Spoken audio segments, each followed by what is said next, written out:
Hi everyone, welcome to the promotional event for the book Gut by Julia Enders. So this is a quite funny and intriguing book filled with anecdotes and metaphors, which makes it easier for the non-scientific community to understand about the gut, as well at the same time keep the scientific literature interested because it's filled with facts about the gut. There's a bit of good news. The copyrights of this book has been purchased to make it into a movie. So the purpose of this event is to reach even a larger audience.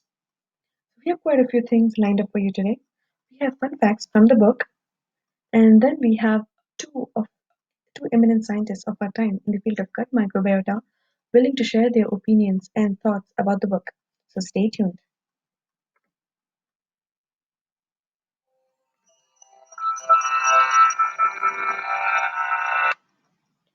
So we have brought for you five interesting facts from the book which will blow your mind. So, did you know human saliva has a compound called apiorphin, which is a pain reliever and also can act as a antidepressant, and also this is around 6 times more potent than morphine. But don't get any ideas, the quantity in the saliva it's much less, or else we would all have been high as a kite all the time. But anyways, next time you hurt yourself, just lick your wound. Do you know what would happen if you swallow a raw egg and vomit it after some time? Well, you get scrambled eggs. Yeah, you heard me. So basically, the proteins in the egg react to the stomach acid the same way it reacts to the heat. The egg white turns white, opaque, and lumpy, and the yolk turns a pastel color. And after some time, it sets and becomes solid. So when you throw up after the right amount of time, you get a perfectly scrambled egg.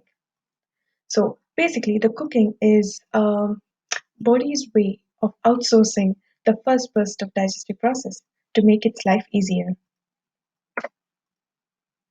Well, I think most of you know how long a gut is. Anyways, it's over 6 meters long. Yeah, 6 meters. But and that the gut surface has villi and microvilli and glycocalyx. But did you know if you iron out all these folds, you have very long intestine. That's like 7 kilometers. It's more than the distance from Montparnasse to Bellecious. Yeah, 7 kilometers. Interesting. Well, I'm talking about appendix here. It's not useless anymore. Well, it was never useless, we just didn't know it. So, appendix is now found to be a part of tonsillar immune tissue. It's actually made up of immune cells. So, what does this function? Well, it keeps check on bad bacteria. So, as you know, the gut has both bad as well as good bacteria. So, appendix actually help maintain a good level of good bacteria. It's actually a storehouse of good bacteria, and when it encounters bad bacteria, it causes inflammation and gets rid of the bad bacteria. But in certain cases, the appendix itself might be infected. So that's when it gets swollen and you have to undergo appendectomy. Do you know what a suppository is? Well, it's a mode of drug delivery where you insert a small bullet like object into the rectum.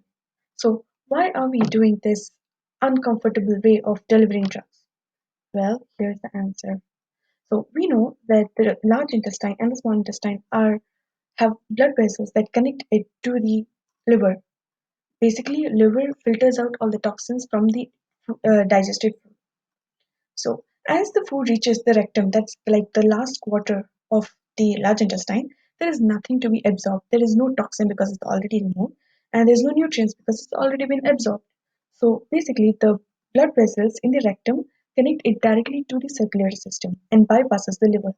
So, you need very little active ingredient in the drug. So, it basically bypasses the interference from the liver.